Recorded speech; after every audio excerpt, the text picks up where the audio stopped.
Hello everyone, in this session we will discuss some important MCQ that may be asked in your examination that will be held in the month of September. That is your information and communication technology.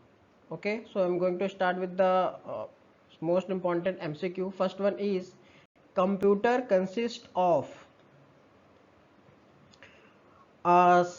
CPU, yes contain करता है, memory contain करता है, input and output yes contain करता है. So answer of this question is all of the above.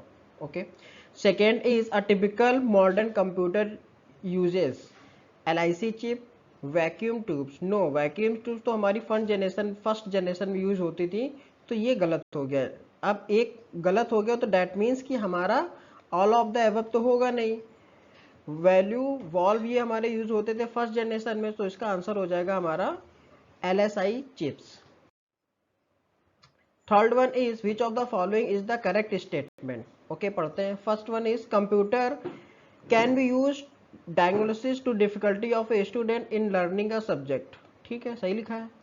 Psychological testing can be done with the help of computer provided that software is available. हाँ, सही है. A set of instructions is called a program. Very good, 100% perfect. तो इसका answer हो जाएगा आपका all of the above.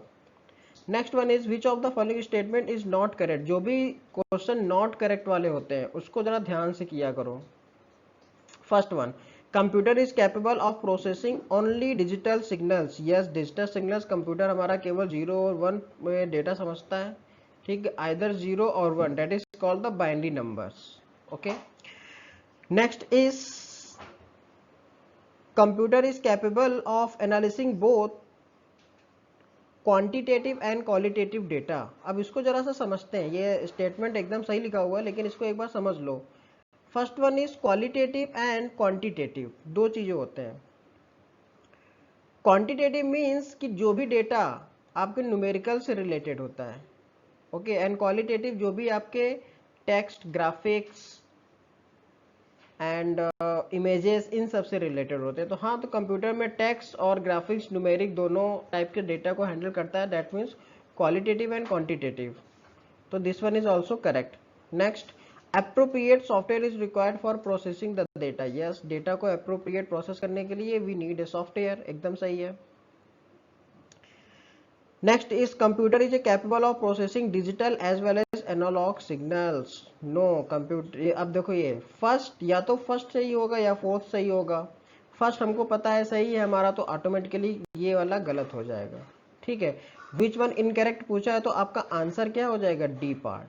Because computer can process only your digital data. Next question is which of the following statement is correct. Virus improve the speed of the information. ये गलत लिखा हुआ है क्योंकि हमेशा वायरस आपके एक सिस्टम की प्रोसेसिंग की स्पीड को स्लो कर देता है. ठीक है, तो ये गलत है. The internet does not allow a virus to spread. ये भी गलत लिखा हुआ है. इंटरनेट अलाउ करता है, सबसे ज़्यादा तो वायरस वहीं से आते हैं. Next is virus is a part of software. Yes. Virus is an operating system. नहीं, वायरस हमारा ऑपरेटिंग सिस्टम नहीं है, एक प्रोग्राम होता है. सो आपका C part is the correct answer. Next, which of the following is not characteristics of a computer. Is not, ये जरा ध्यान दिया करो. So first one, computer is an electrical machine. Computer is an electronic machine. So ये गलत लिखा हुआ है. Computer can not thinks its own.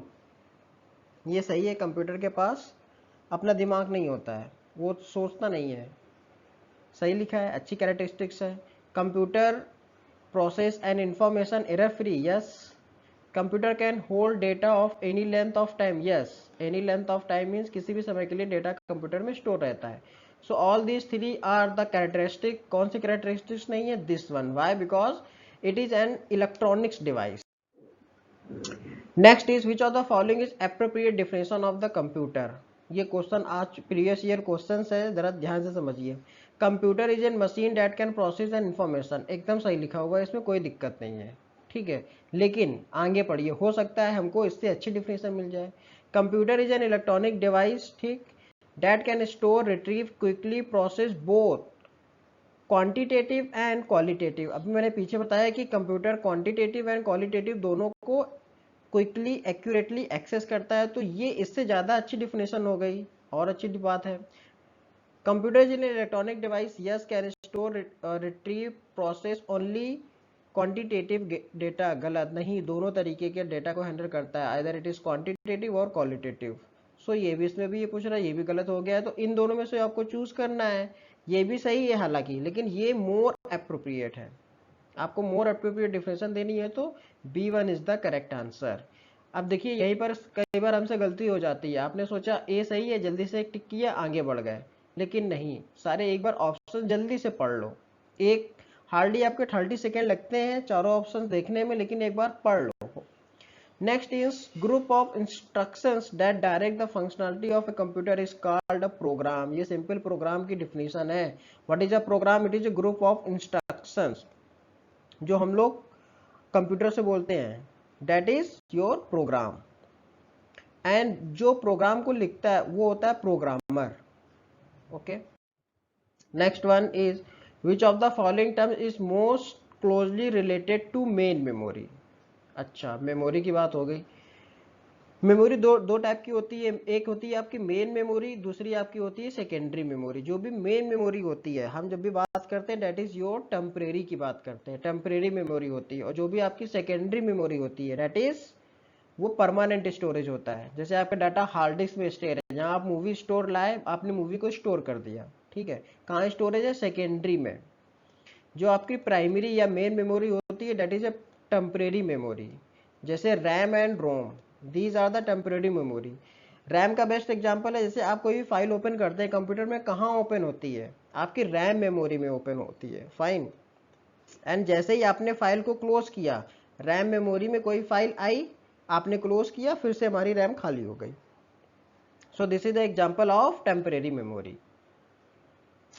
Next one is which of the following is used for the manufacturing chips.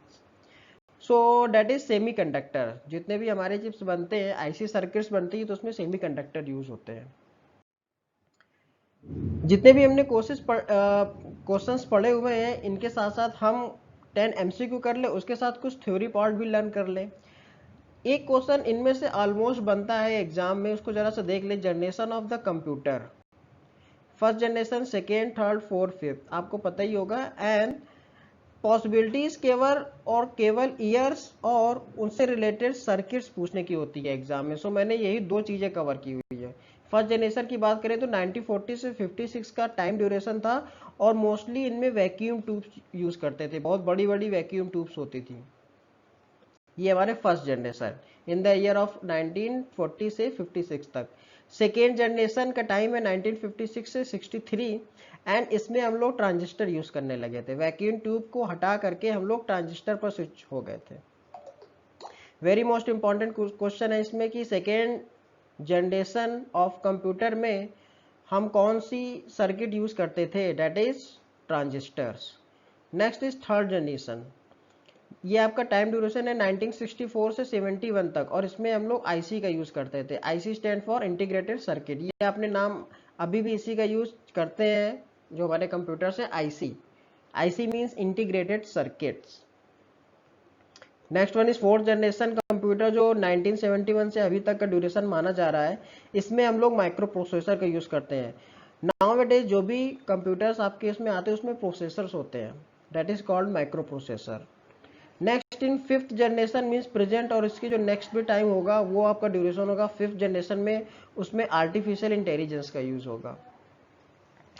सो मैंने shortcut form में जो question point of view से important है सिर्फ वो बताया है। जैसे फर्स्ट जनरेशन में कौन सा सर्किट या क्या यूज करते थे कंप्यूटर्स बनाने में, वैक्यूम ट्यूब। सेकेंड जनरेशन में ट्रांजिस्टर, थर्ड में आईसी। ये क्वेश्चन बहुत बार पूछा जा चुका है कि थर्ड जनरेशन में कौन सा सर्किट यूज होता था, that is IC, integrated circuit. Fourth generation में हम लोग माइक्रो प्रोसेसर का यूज करने लगे, and the fifth one artificial intelligence. Thank you everyone, thank you for this session.